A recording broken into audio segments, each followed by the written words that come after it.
A moment in history. For part 2 of the council. Your Majesty, to make your declaration.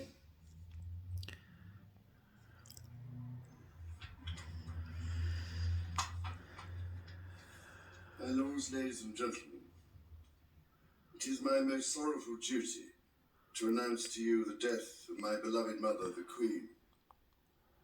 I know how deeply you, the entire nation, and I think I may say the whole world, sympathize with me in the irreparable loss we've all suffered.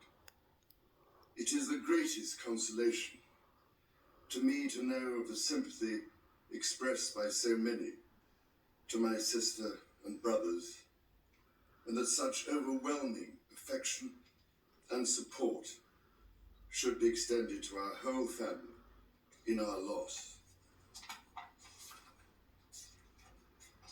To all of us as a family, as to this kingdom and the wider family of nations of which it is a part, my mother gave an example of lifelong love and of selfless service. My mother's reign was unequaled in its duration, its dedication and its devotion. Even as we grieve, we give thanks for this most faithful life. I am deeply aware of this great inheritance and of the duties and heavy responsibilities of sovereignty which have now passed to me. In taking up these responsibilities, I shall strive to follow the inspiring example I have been set in upholding constitutional government and to seek the peace, harmony and prosperity of the peoples of these islands and of the Commonwealth realms and territories throughout the world. In this purpose, I know that I shall be upheld by the affection and loyalty of the peoples whose sovereign I have been called upon to be, and that in the discharge of these duties, I will be guided by the counsel of their elected parliaments. In all this, I am profoundly encouraged by the constant support of my beloved wife.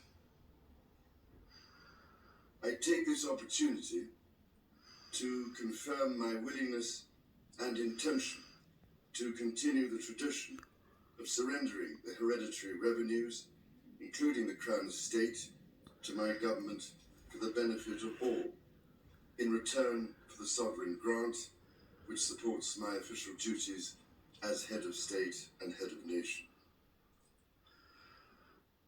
And in carrying out the heavy task that has been laid upon me, and to which I now dedicate what remains to me of my life, I pray for the guidance and help of Almighty God.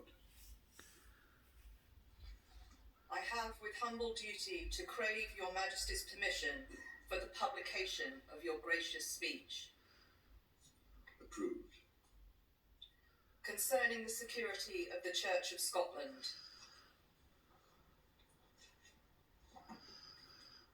I understand that the law requires that I should, at my accession to the Crown, take and subscribe the oath relating to the security of the Church of Scotland.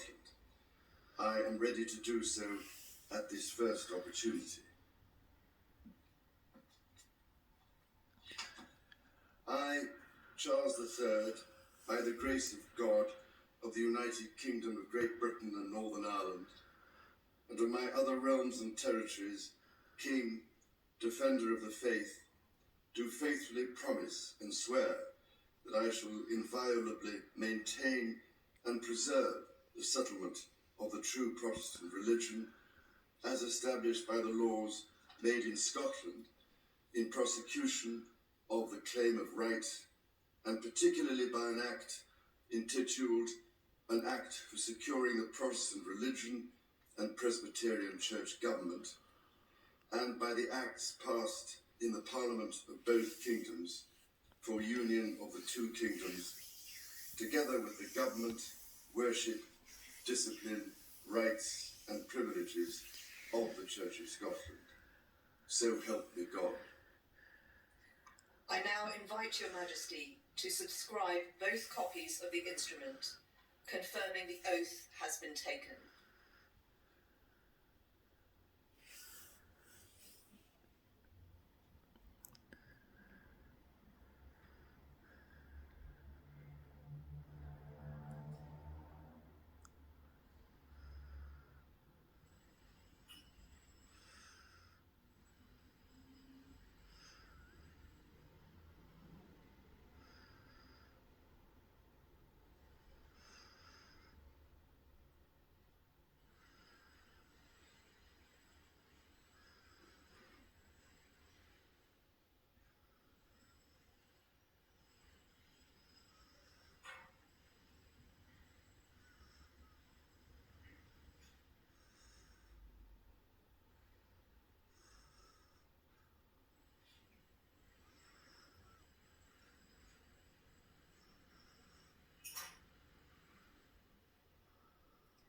I now invite the witnesses to His Majesty's oath to sign both copies of the instrument.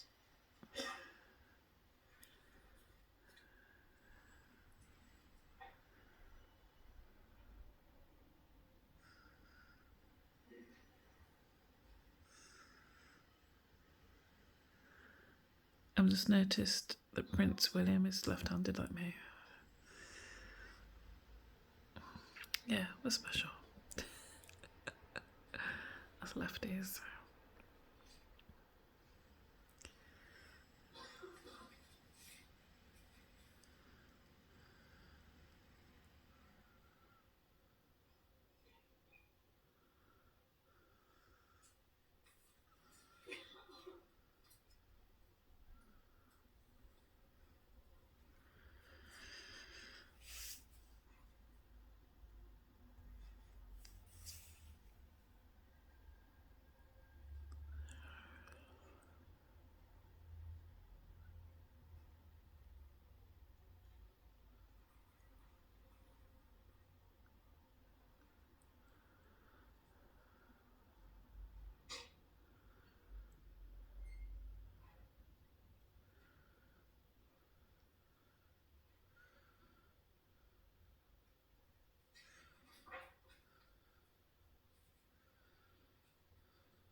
Wow, how many people are signing this? The signing ceremony here, Brandon Lewis, the Lord Chancellor, signing. How many people are signing this thing? We've just seen the Queen Consort and the new Prince of Wales signing.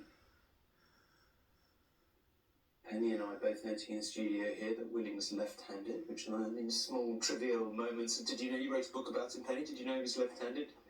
I might have done. So do you, left-handed like me.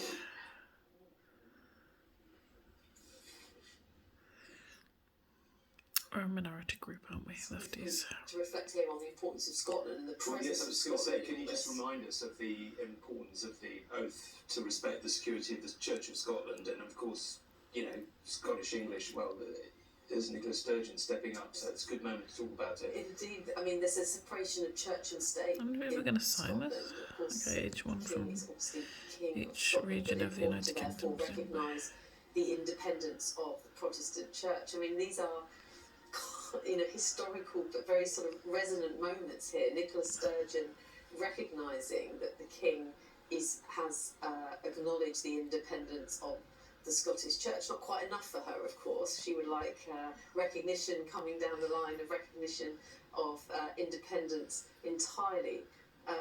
But yes, I mean, the relationship, of course, that we're still thinking about between England and Scotland, you know, dates back, well, 1603 when the King of Scotland came to England, James VI, and then first, and then, of course, the Act of Union of 1707. Well, the Act, of course, was a result of a negotiation. And an important part of the negotiation, How many people are signing? the fact that the Scots wanted the independence of their particular form of Presbyterian Protestantism to be upheld. The king himself, of course, has to be a member of the Church of England. Still, even to this day, rather a controversial negotiation, one might say. But anyway, Indeed, yes. and a very hard-fought one. It's a very interesting way of doing it. Okay. Draft of an order in council authorising your Majesty's declaration to be made public. Approved. Draft of an order in council for recording the oath relating to the security of the Church of Scotland, to be transmitted to the Court of Session, to be recorded in the books of Sederant, and afterwards lodged in the State Papers of Scotland and in the Council Register. Approved. Draft order in council determining the form of proclamation for proclaiming your Majesty in the realms and in the British Overseas Territories. Approved. Draft of an order in council authorising the Lord Chancellor to make use of the Great Seal for sealing all things whatsoever that pass the Great Seal, until another Great Seal be prepared and authorised. Approved. Draft of an order in council authorising the Lord Privy Seal, if need be, to make use of the existing Privy Seal until another Privy Seal is prepared and authorised. Approved. Drafts of 3 orders in council authorising your Majesty's principal Secretaries of State, the Lord Chancellor of the Exchequer and the Chancellor of the Duchy of Lancaster, to use the existing seals until other seals be prepared and authorised. Approved. Draft of an order in council authorising your Majesty's Secretary of State for Northern Ireland to make use of the existing Great Seal of Northern Ireland until another seal be prepared and authorised. Approved. Draft of an order in council authorising your Majesty's First Minister of Scotland to make use of the Great Seal of Scotland until another Great Seal of Scotland be prepared and authorised. Approved. Draft of an order in council authorising your Majesty's First Minister of Wales to make use of the existing Welsh Seal until another Welsh Seal be prepared and authorised. Approved. Draft of an order in council authorising the public seals authorising the respective public seals lately in use elsewhere than in the United Kingdom to be made use of until new seals be prepared and their use duly authorised. Approved. Draft of an order in council confirming your Majesty's wishes in relation to the Sovereign Grant Act 2011 to continue the tradition of surrendering the hereditary revenues, including the Crown Estate, to your government for the benefit of all, in return for the sovereign grant, which supports your official duties as head of state and head of nation. Approved. Drafts of 2 proclamations. 1. Appointing